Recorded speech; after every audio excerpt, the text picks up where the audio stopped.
Bismillah. Assalamualaikum warahmatullahi wabarakatuh. Alhamdulillah.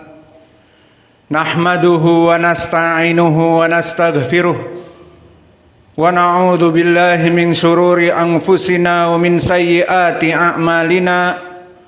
May yahdihillahu fala mudhillalah.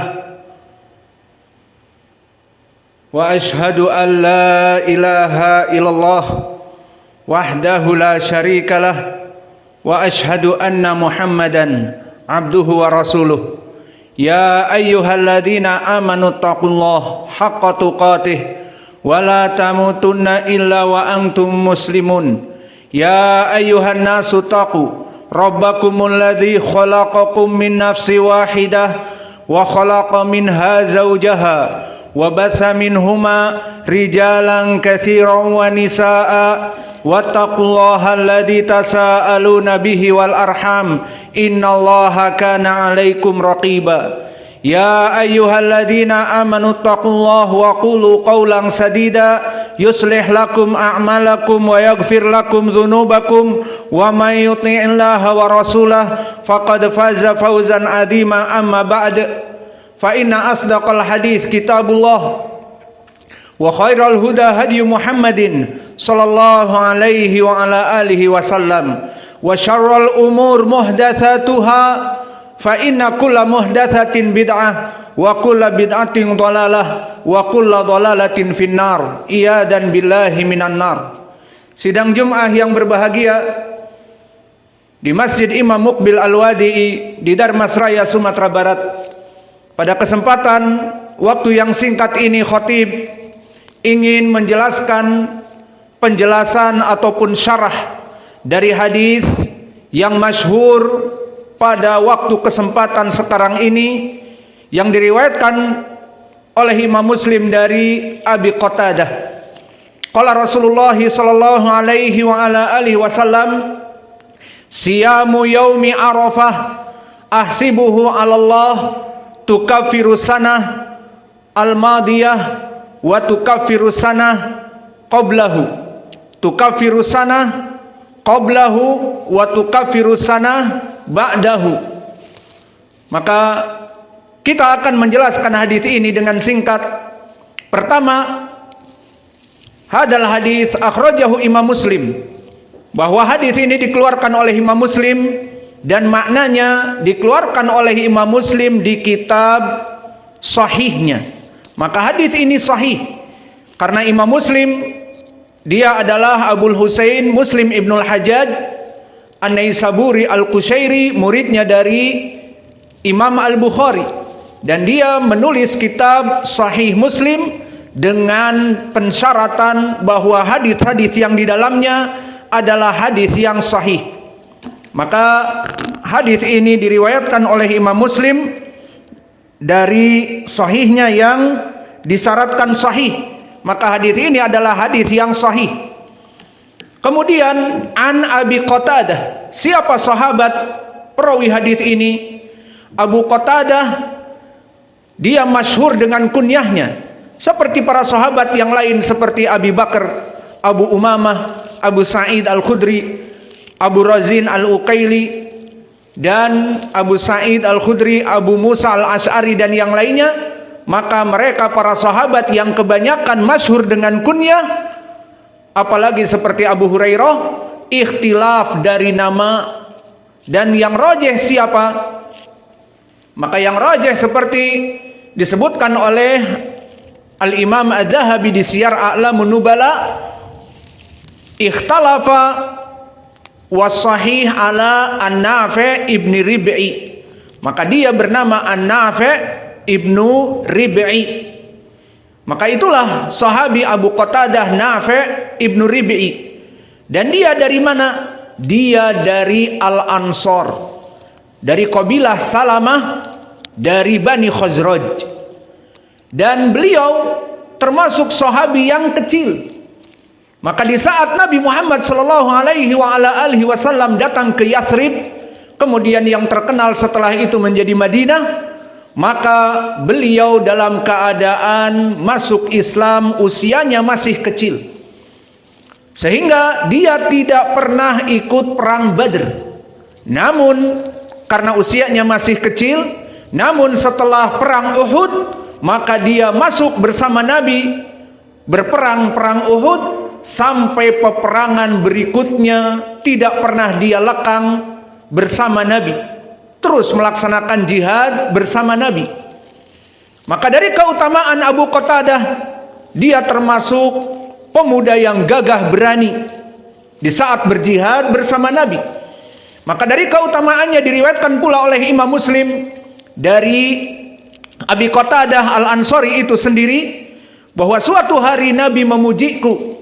Kemudian dikatakan oleh Nabi, khairu fursanina al-yaum Abu Qatadah.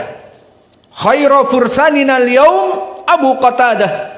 Bahwa sebaik-baiknya dari panglima ataupun sebaik-baiknya dari penunggang kuda dari pasukan kavaleri kami adalah Abu Qatadah Nafi ibni Ar-Rib'i. Maka inilah dari keutamaan sahabat dan perawi hadis ini. Kemudian kita masuk kepada lafaz, dia meriwayatkan dari Nabi Muhammad sallallahu alaihi wasallam, siyamu yaumi Arafah.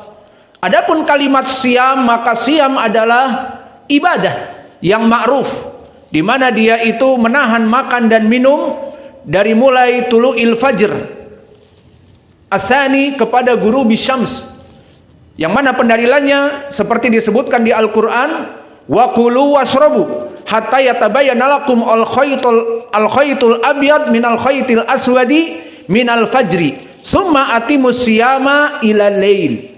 Maka berpuasa itu mulai dari terbitnya fajar yang kedua, kemudian terus harus menahan lapar dan minum, kemudian sampai kepada atimus siyama ila lail, sampai kepada awal masuk malam dengan tenggelamnya matahari. Ini makna asyam. Maka kata Nabi, siyamu, selesai dari lafaz siyam, maknanya ibadah yang khusus di waktu tertentu. Siyamu yauma Arafah, puasa di hari Arafah. Apa itu hari Arafah? Maka hari Arafah, barakallahu fikum, dia hari tanggal 9, yang mana 9 Dzulhijjah ini dinamakan hari Arafah dikarenakan pada saat itu para haji melaksanakan wukuf di Arafah dari mulai asar sampai menjelang matahari terbenam.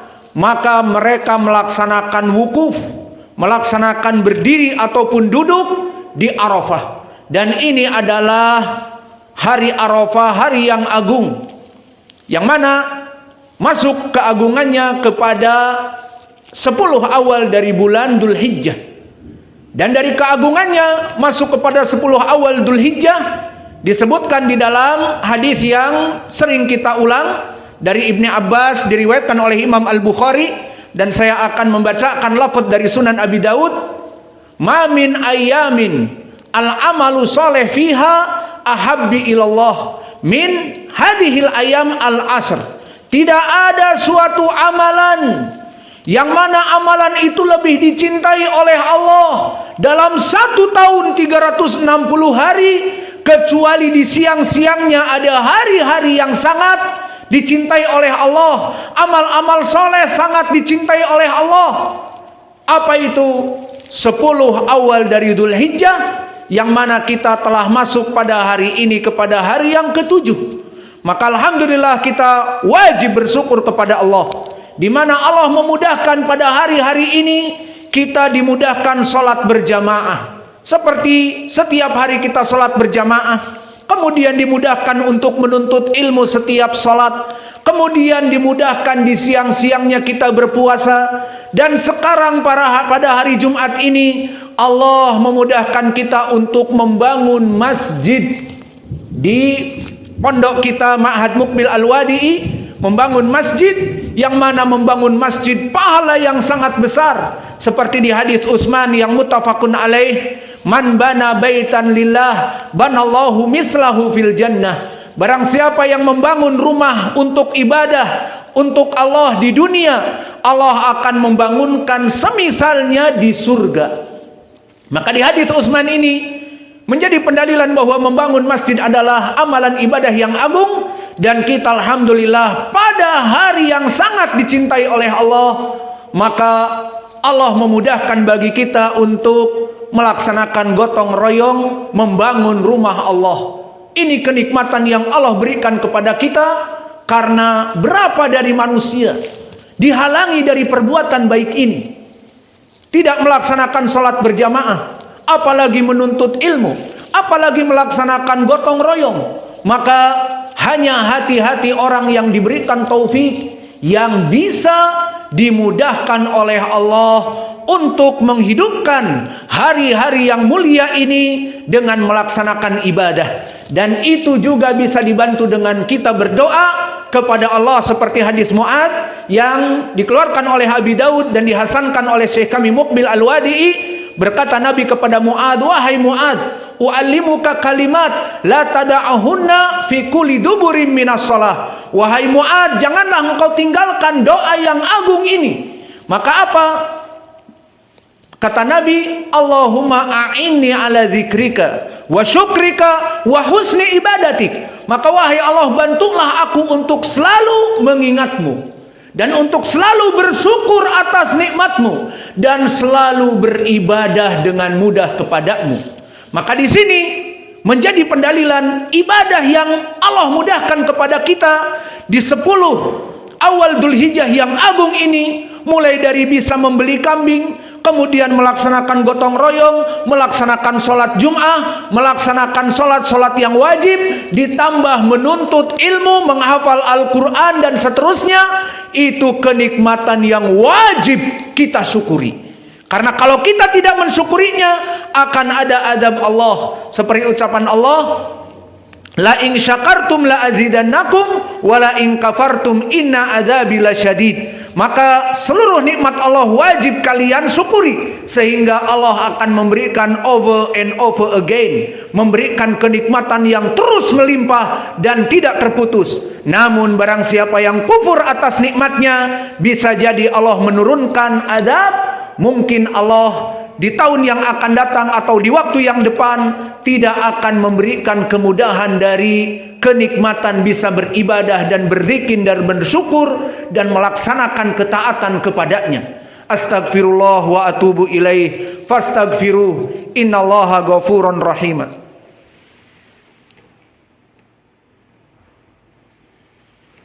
Alhamdulillah wassalatu wassalamu ala Rasulillah wa ala alihi wa sahbihi wa man walah. Wa ashhadu an la ilaha illallah wahdahu la syarikalah wa ashhadu anna Muhammadan abduhu wa rasuluh, amma ba'd.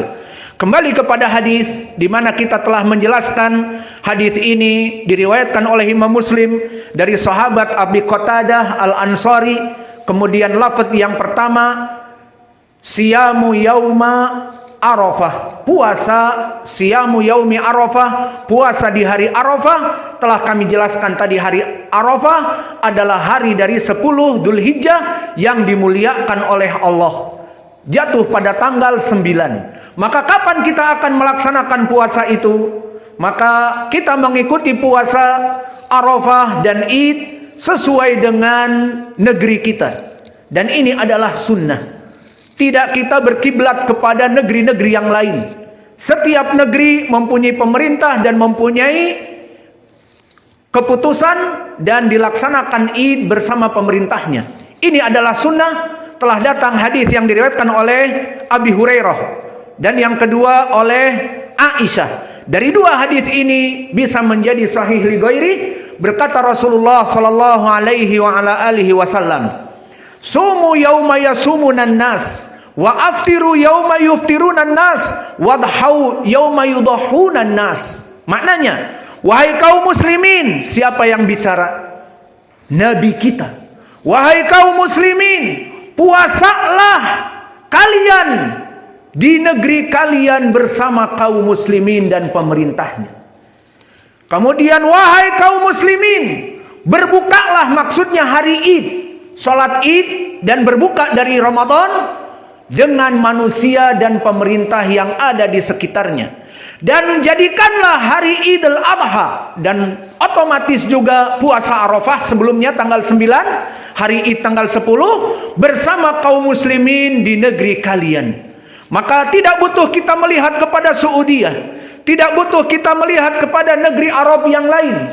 Cukup pemerintah kita kaum muslimin kapan melihat hilal, terlihat hilal di tanggal demikian dan demikian, maka kita berpuasa dan kita melaksanakan sembelihan Id dan kita melaksanakan puasa Arafah semuanya dengan pemerintah kita. Siapa yang berbicara di sini? Apakah kelompok dari partai tertentu?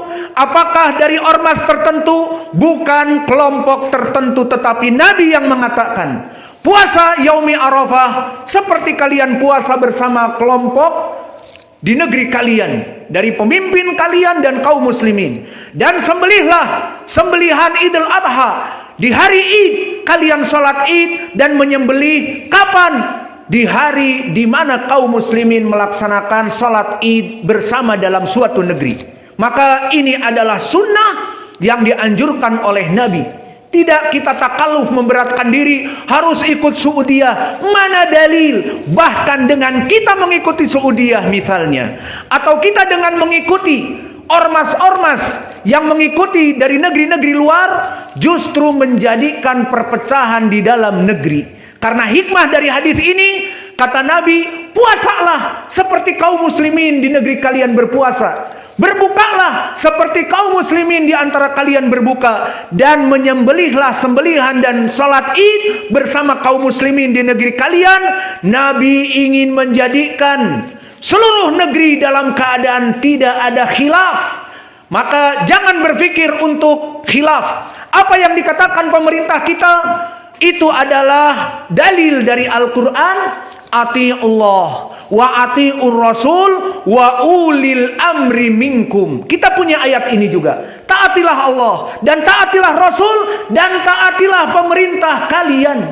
Sudah cukup. Mereka menentukan hari Ahad, hari Arafah, kita puasa Arafah. Hari Senin adalah hari Id, menyembelih kambing dan sholat Id kita laksanakan dengan pemerintah dan kaum muslimin di negeri kita. Alhamdulillah. Kemudian kita tutup hadis ini dengan penjelasan siyamu yaumi Arafah. Keutamaannya adalah yukafiru as-sayyi'ah maqab as-sanah, yukafiru as-sanah, yukafiru as-sanah qablahu wa ba'dahu, as-sanah ba'dahu. Maknanya dia adalah mengampuni dosa-dosa 2 tahun. Setahun yang telah lampau dan setahun yang akan datang. Maka oleh sebab itu puasa hari Arafah 9 hari 9 Dzulhijjah itu adalah puasa yang bagi orang yang berakal tidak akan diabaikan begitu saja. Karena dia menghapus 1 tahun yang sebelum dan 1 tahun yang akan datang. Maka tidak ada kaum muslimin yang berakal sehat yang meyakini bahwa hidup di dunia hanya sementara dan hidup di dunia hanya untuk beribadah, untuk tidak melepaskan dari 1 tahun 360 hari itu hanya 1 hari di hari Arafah kita bisa mendapatkan dari ampunan dosa-dosa yang telah lampau 1 tahun dan yang akan datang 1 tahun. Maka inilah dari keutamaan puasa di hari Arafah. Dan kita tutup dengan ampunan apa tadi yang diampuni. Maka ampunan yang diampuni adalah hanya dosa-dosa kecil saja. Lalu bagaimana dengan dosa-dosa besar seperti zina, seperti minum khamr, seperti memakan riba, seperti membunuh kaum muslimin dan yang lainnya? Maka itu tidak bisa diampuni kecuali dengan bertaubat kepada Allah. Adapun amal-amal soleh seperti puasa Arafah dan yang lainnya dari puasa Ramadan juga seperti hadis yang muttafaqun alaih dari Abi Hurairah, man shoma Ramadan imanan wa ihtisaban ghufira lahu ma taqaddama min dzambi, bahwa puasa Ramadan juga menghapuskan dosa-dosa seperti puasa Arafah, dosa apa? Dosa yang kecil. Mana pendalilannya kalau dosanya itu hanya kecil, bukan dosa yang besar? Pertama, di dalam Al-Quran dan di hadis. Adapun di dalam Al-Quran Allah berfirman, wa aqimis shalah tarfain nahar wa zulafa minal lail innal hasanat yudhibnas sayyiat. Yang maknanya, maka salatlah di siang hari, di penghujungnya, dari siang dan malam, dan juga dari salat-salat malam, meskipun di penghujungnya juga di sepertiga malam terakhir. Innal hasanat yudhibnas sayyiat, bahwa sungguhnya kebaikan-kebaikan itu menghapus dari dosa-dosa. Lalu mana pendalilan hanya dosa-dosa kecil? Diriwayatkan oleh Imam Muslim dari Abi Hurairah, as-salawatul khams wal jum'ah ilal jum'ah wa ramadan ila ramadan wal umrah ilal umrah mukaffirat lima bainahun idza jutunibal kabair man lam yaghshi al kabair, di riwayat Muslim yang lainnya. Maknanya bahwa salat berjamaah kita dan salat Jumat kepada Jumat kita dan puasa kepada puasa dan umrah kepada umrah, semua amalan-amalan ini penghapus dosa secara otomatis, secara direct, selama apa? Terjauh dari dosa-dosa yang besar. Maka hadis ini menjelaskan dosa yang diampuni 2 tahun, 1 tahun sebelum dan 1 tahun sesudah adalah dosa-dosa yang kecil. Lalu kita tutup dengan pembahasan sedikit tentang permasalahan dosa-dosa yang kecil.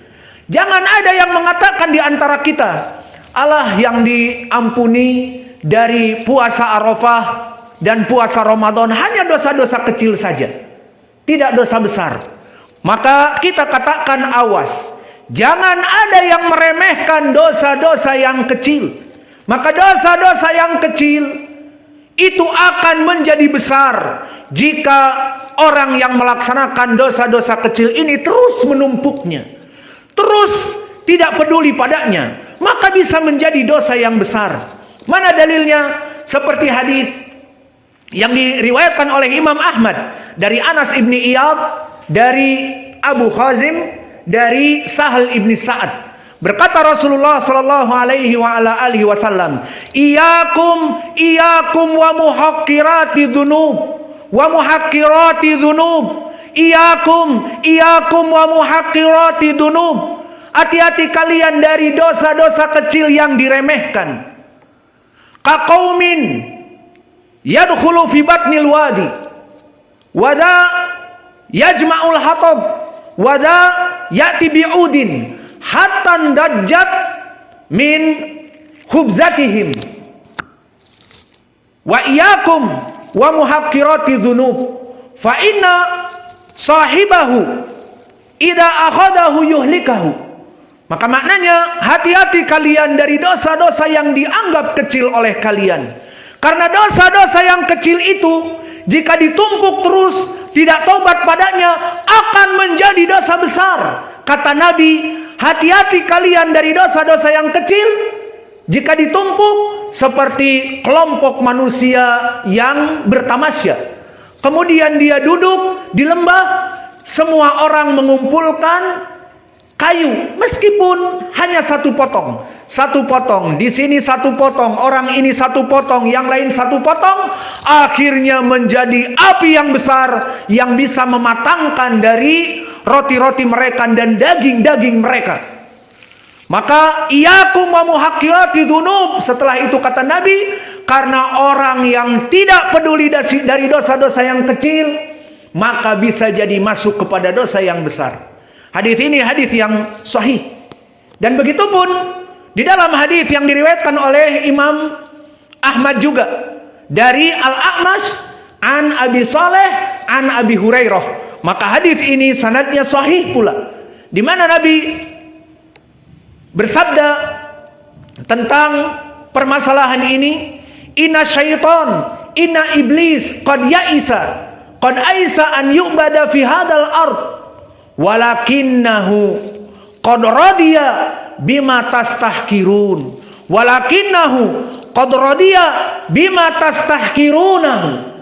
Maka dikatakan oleh Nabi kita bahwa syaitan dan iblis itu telah berputus asa untuk disembah kembali seperti di zaman jahiliyah. Namun dia telah ridho atas kalian, di mana menipu kalian untuk terus melaksanakan dosa-dosa kecil.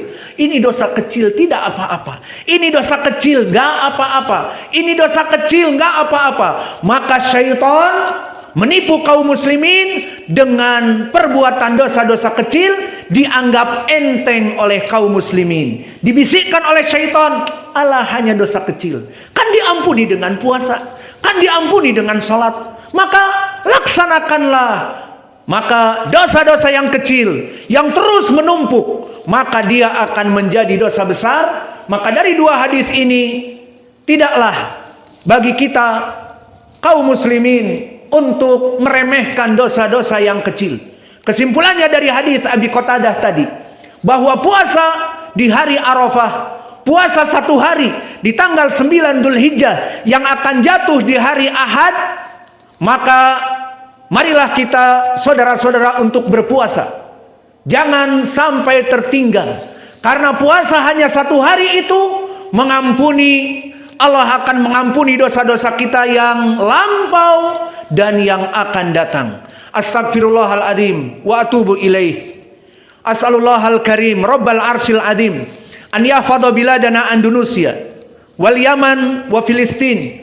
Wa Allahumma arzuqna rizqan halalan thayyiban mubarakan fih. Wa Allahumma arsud wulata umurina wahfadhum. Maka kita berdoa kepada Allah agar Allah menjaga negeri NKRI tercinta ini. Allah jauhkan kita dari fitnah yang besar dan fitnah yang kecil. Dan Allah hancurkan mereka para KKB ataupun kelompok-kelompok yang ingin menghancurkan kedaulatan, kemerdekaan Indonesia.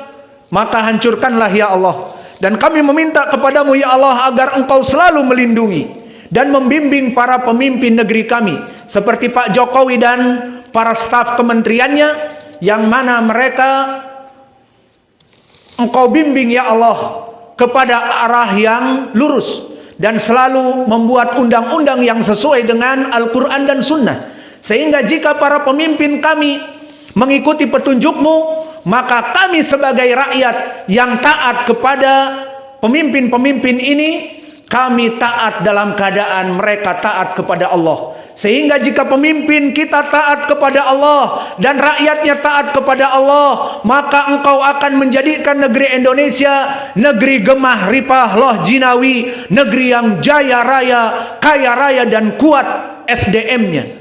Dan yang terakhir kami meminta kepadamu ya Allah, berikanlah kepada kami semua rizki-rizki yang halal dan barokah. Dan kami meminta kepadamu ya Allah, bagi mereka orang-orang yang membantu dakwah dengan bergotong royong membangun masjid dan membantu dakwah kita dengan memberikan infak harta ataupun tenaga ataupun pemikiran dari pengajaran yang semuanya serba gratis, tidak mengambil keuntungan dari pengajaran, tidak mengambil keuntungan dari pembangunan dan dari pemikiran, dan bahkan dari mereka yang menginfakkan harta. Kami meminta kepadamu ya Allah, berikanlah ganti kepada mereka rizki-rizki yang melimpah. Berikanlah ganti kepada mereka pahala-pahala di hari akhirat yang memberatkan mizan. Dan di ujungnya ya Allah, jayakanlah mereka di dunia orang-orang yang menghidupkan dakwah ini, dan di hari akhirat dimasukkan kepada surga. Dan itu sesuai janjimu ya Allah. In tansurullah yansurkum wa yuthabbit aqdamakum. Maka barang siapa yang membantu agama Allah, membantu dakwah Allah, Allah pasti akan membantunya. Wa yuthabbit aqdamakum, pasti Allah akan menjadikannya dia kaya raya, jaya raya, karena dia hidup di dunia membantu dakwah Allah. Rabbana atina fid dunya hasanah. Allahu akbar.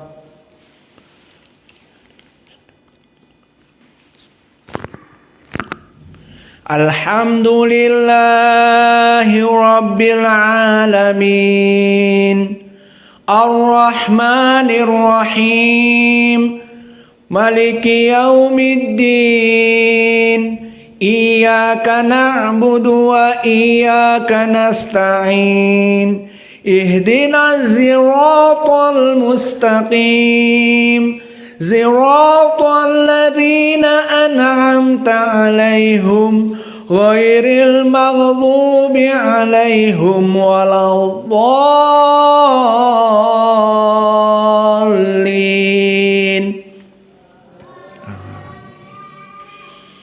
بسم الله الرحمن الرحيم قل أعوذ برب الفلق من شر ما خلق ومن شر غاسق إذا وقب ومن شر النفاثات في العقد ومن شر حاسد إذا حسد. الله أكبر. الحمد لله رب العالمين الرحمن الرحيم مالك يوم الدين إياك نعبد وإياك نستعين اهدنا الصراط المستقيم صراط الذين أنعمت عليهم غير المغضوب عليهم ولا الضالين.